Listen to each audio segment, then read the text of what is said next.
சிவாய. நானதேது நீயதேது நடுவில் நின்றதே நடா, கோணதேது குருவதேது கூறிடும் குலாமரே, ஆனதேது அழிவதேது அப்புறத்தில் அப்புறம், ஈனதேது ராம ராம ராமவென்ற நாமமே.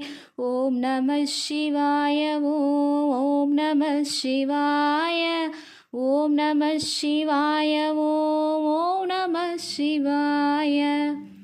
அஞ்சலத்திலே பிறந்து அஞ்சலத்திலே வளர்ந்து, அஞ்சலத்தை ஓதுகின்ற பஞ்சபூத பாவிகால், அஞ்சலத்தில் ஓரெழுத்து அறிந்து கூற வல்லரேல், அஞ்சல் அஞ்சல் என்று நாதன் அம்பலத்தில் ஆடுமே. ஓம் நம சிவாய ஓம் நம சிவாய ஓம் நம சிவாய ஓம் நம சிவாய.